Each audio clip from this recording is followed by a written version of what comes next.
Olá, galera! Vamos para mais um vídeo no canal Direito em Debate com o professor Fabrício Veiga. Tema de hoje, recurso de apelação, parte 2. Vídeo destinado a jovens advogados e estudantes que se preparam para o exame da OAB. Não se esqueça de se inscrever no canal, de ativar o sininho, de compartilhar os vídeos e de dar o seu like.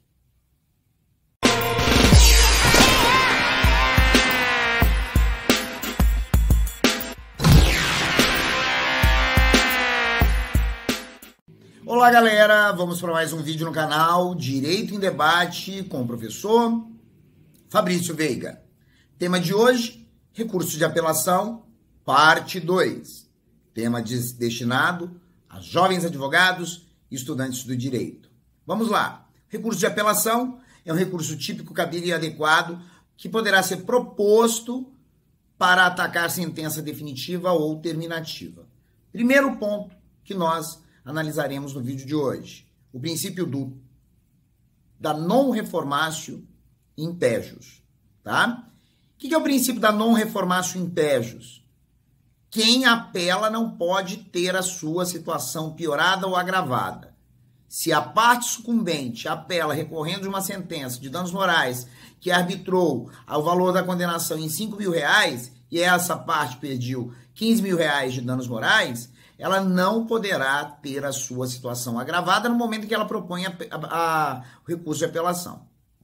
Então, non reformatio in pejus significa que a sentença não poderá ser piorada, modificada para pior. Tem exceção a essa regra? Tem. Quando houver sucumbência recíproca, em que ambas as partes recorrem, haverá a rediscussão de todo o objeto da lide, possibilitando, então, as partes sucumbentes terem a sua situação agravada ou piorada. Só faço a aplicação do princípio da non reformatio in pejus quando houver sucumbência recíproca e ambas as partes recorrerem, viabilizando a rediscussão de todo o objeto da lide no recurso de apelação. Segundo ponto importante, princípio do tantum devolutum quanto apelato. O que esse princípio estabelece como regra geral? Que o tribunal, juízo competente para o processamento e julgamento do recurso de apelação, ele será competente para julgar apenas aquela matéria que foi explicitamente devolvida e alegada pelo apelante nas suas razões de apelação. Ou seja, a regra geral é que o tribunal competente para julgar o recurso de apelação não poderá decidir de ofício matéria não suscitada nas razões de apelação, não devolvida para ser reexaminada. Tem exceção a essa regra? Tem. O efeito translativo, que possibilita o afastamento da aplicação do princípio do tantum devolutum quanto apelato, facultando ao órgão julgador do recurso de apelação a apreciação de ofício de matéria de ordem pública. Mas não podemos esquecer, se o tribunal resolver apreciar de ofício matéria de ordem pública antes de proferir a sua decisão, ele deverá intimar as partes para garantir a aplicação do princípio da não surpresa, a garantir a aplicação do princípio do contraditório, da ampla defesa, do devido processo legal, expressamente previstos no texto da Constituição, artigo 5º, incisos 54 e 55, e também nos artigos 9º e 10 do Código de Processo Civil de 2015. Próximo ponto importante, preliminares de apelação. As preliminares de apelação poderão integrar as razões de apelação e consiste especificamente na possibilidade de o apelante retomar a discussão de uma decisão interlocutória proferida ao longo ou no curso do procedimento que não pôde ser reexaminada, revista via recurso de agravo de instrumento. Na prática, se eu tiver uma decisão interlocutória que foi proferida ao longo do procedimento e que não coube recurso de agravo de instrumento, lá na sentença, a parte que teve o seu pedido indeferido na decisão interlocutória, ela também foi sucumbente na sentença, no momento em que ela apela, ela poderá abrir um item dentro das suas razões de apelação, denominado preliminares da apelação. Preliminares de apelação. Momento em que a parte poderá ressuscitar a discussão daquela decisão interlocutória anteriormente proferida em seu desfavor, correlacionando o conteúdo do interferimento contido naquela decisão interlocutória anterior com a improcedência do seu pedido na sentença. Então, é importante rediscutir a decisão anterior, interlocutória anterior, de modo a correlacionar com a sucumbência da parte na sentença, a ponto de justificar a elaboração, a alegação de uma preliminar de apelação dentro das razões de apelação. Quarto ponto importante, finalidades específicas do recurso de apelação. O recurso de apelação ele tem basicamente duas finalidades específicas. A invalidação, que consiste na busca de declaração de nulidade da sentença quando houver erro improcedendo, e a reforma, que nada mais é do que a modificação do conteúdo da sentença quando houver erro injudicando. Erro improcedendo, exemplo típico, cerceamento de defesa. Erro injudicando, exemplo típico, julgamento contrário às provas dos autos.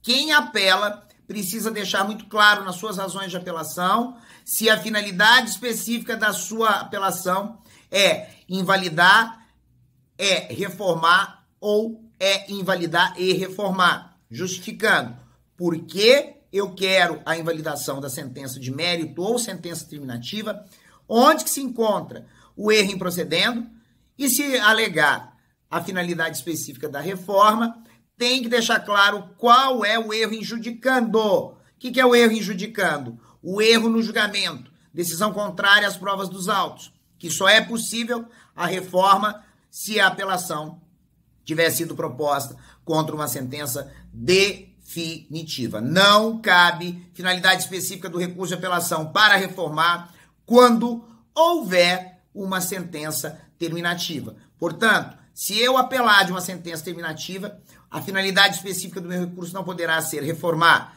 Por quê? Porque não é possível, em tese, reformar uma sentença terminativa sem antes ter ocorrido o julgamento do mérito. Próximo ponto importante, efeitos dos recursos de apelação. Apelação, via de regra, é recebida nos efeitos devolutivo e suspensivo, tá? Devolutivo consiste na aptidão que o recurso tem de devolver a decisão judicial recorrida para ser reexaminada, reapreciada, rediscutida pelo órgão competente para o julgamento do recurso. Então, todo recurso de apelação tem efeito devolutivo, porque devolve a decisão para ser reexaminada por um outro órgão diferente daquele que proferiu a decisão originária, a sentença. O efeito suspensivo é a aptidão que uma decisão, que um recurso tem, de suspender temporariamente os efeitos da decisão recorrida, para que esses efeitos possam ser concretizados apenas após o julgamento do mérito da pretensão recursal. Via de regra, o recurso de apelação é recebido apenas nos efeitos devolutivo e suspensivo. Admite-se, tá? O recebimento do recurso de apelação apenas no efeito devolutivo quando ficar alegado e provado pelo apelante que a suspensão dos efeitos da decisão, da sentença, objeto do recurso, poderá ocasionar dano irreparável de difícil ou incerta reparação ou para o apelante ou para o apelado. Nesses casos, havendo a demonstração de risco de dano com a propositura do recurso de apelação, o tribunal concederá apenas o efeito devolutivo, não recebendo o recurso no efeito suspensivo.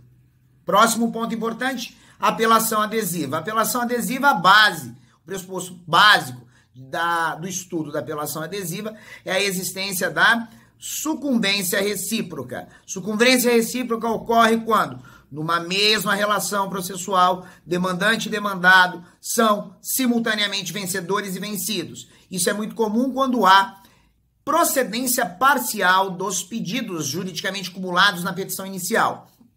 Havendo sucumbência recíproca, demandante e demandado poderão propor, respectivamente, suas apelações autônomas e independentes. Se houver a propositura de apelações autônomas e independentes pelo demandante e pelo demandado, fica afastada a possibilidade de apelação adesiva. A apelação adesiva ela somente será juridicamente possível quando uma das partes sucumbentes